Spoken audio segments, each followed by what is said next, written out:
So at least at the release of this video, it is Thanksgiving week here in the US, kicking off the holiday season. And even if you're not in the US, this video will still be relevant for Christmas or any holiday that you celebrate, or even really just events and vacations, and really any situation where you would normally probably eat a lot more food and be in situations where, unfortunately, even though it should be a time of celebration and to be with loved ones and things like that, unfortunately, it is oftentimes filled with stress and anxiety around the food that comes with it. Now, of course, this often comes because of a poor relationship with food, looking at foods as either good or bad, placing morality on food.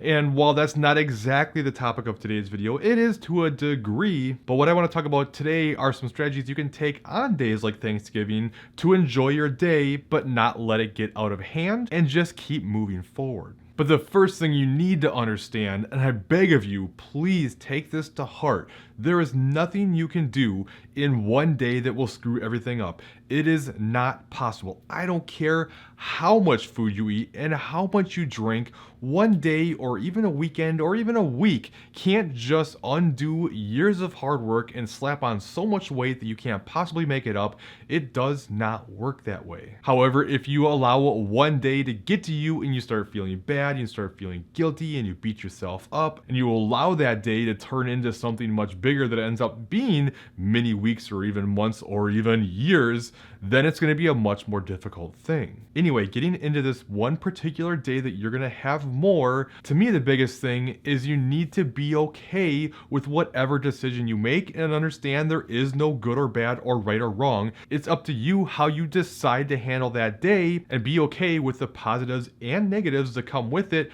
but go into it with a plan, because if you don't decide you're just going to have fun and not worry about it, or you want to stay on a certain plan, once you go into it, no matter what you do, you feel like you did something wrong. If you just let loose and have fun and don't worry about anything, then you feel like, I have goals, I should stick to my plan better. Or if you decide to avoid all those foods and try to hit your macros and things like that, then you feel bad because you feel like, well, you should let yourself be more flexible. You literally couldn't win in that scenario. So go in with a plan. And then what I mean by be okay with the positives and negatives is, for instance, if you decide, I just want to go, I want to have fun, I want to eat till my heart's content, I don't care if I eat so much that I feel sick and I stuff my face endlessly and I'm going to gain weight, I don't care. That is fine, it is okay, enjoy your day, but then you can't beat yourself up about it, then you can't freak out when the scale goes up, you have to be okay with your decision. On the flip side, if you decide, I'm making progress here, I like the way things are going, I want to keep myself in a good spot, I'm not going to overdo it, I'm going to still track my macros and not have extra food and everything else,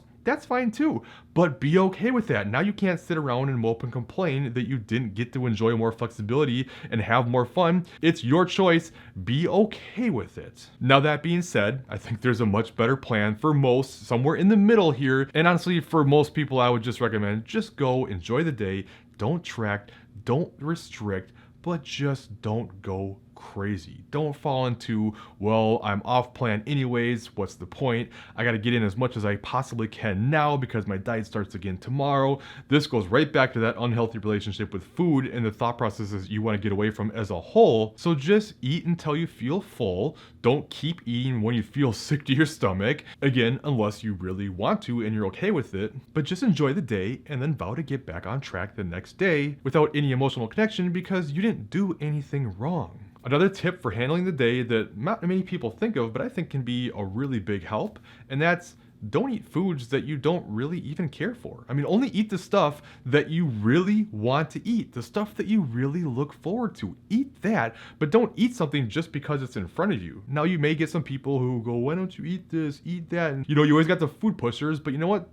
That's their business. You don't have to worry about them. You do you and what is best for you. And why not, if for no other reason, just allow for more room to eat the foods that you enjoy on this special day. And while you are eating these foods, slow down and enjoy it. Don't just stuff it into your mouth as fast as you can and just cram it in there. No, enjoy it. It's good. It's delicious. Savor it. And it'll also probably help you from getting to the point where you feel so sick because your stomach can actually catch up. One thing you can also do to help mitigate that day a little bit is, of course, you can always like bank up some calories. If you're a tracker, you can reduce your calories for a handful of days ahead of time, maybe by 100 or 200 calories or whatever it may be. That leaves more room for that day, even if you're not tracking, that's there, or even if you're not tracking in general, just eating a little bit less, nothing crazy, like don't like starve yourself to go into that day, but just eat a little bit less and understand as an average, that's gonna bring things closer. Now, this next strategy works really well for some people and is horrible for other people. So kind of you need to know yourself here a little bit. And that is you can fast during the day until you're going to the big meal, right? So if you just basically don't eat most of the day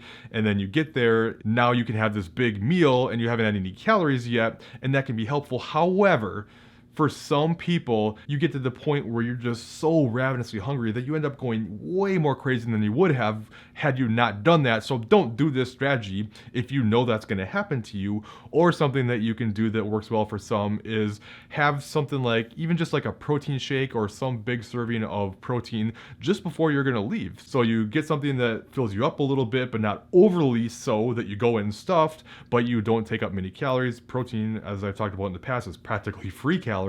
And you go into it not overly hungry, but also not have eaten a lot of food yet. And that can be something that can work well. But no matter what you do, it's just about getting back on track. And don't try to restrict and try to make up for it. Don't punish yourself with like extreme amounts of cardio and starvation and all this stuff that really just ends up continuing the binge restrict pattern. I've talked about this in previous videos, that you can't break a binge restrict pattern if you restrict every time you binge. And I'm using the word binge here, which is probably not the right thing to do during something like a Thanksgiving meal because it's not necessarily a binge, but you get my point. Falling into that overeat, then restrict, make up for it thing just keeps you in that cycle and you can't break it. Understand too, the scale is going to be elevated the next day. That does not mean that you gain that much fat. The scale could be up 3, 4, 5 pounds the next day. That doesn't mean you gain 3, 4, 5 pounds of body fat. Most of that's going to be water weight, digestion, inflammation, things like that. It's going to come off over the next few days. And even if it stays up a little bit, you just move forward. And really, it's those single days that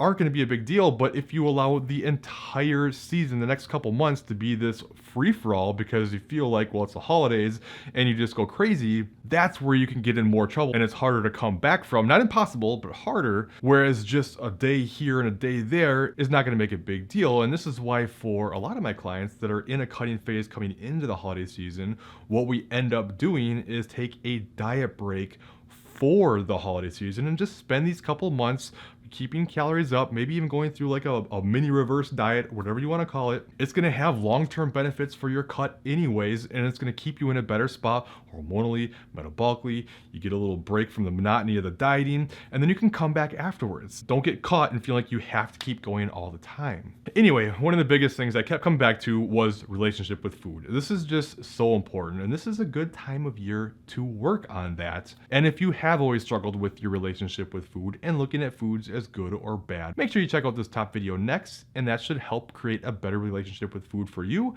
Otherwise, I think you'll like this bottom video instead, and I hope you have a wonderful holiday season.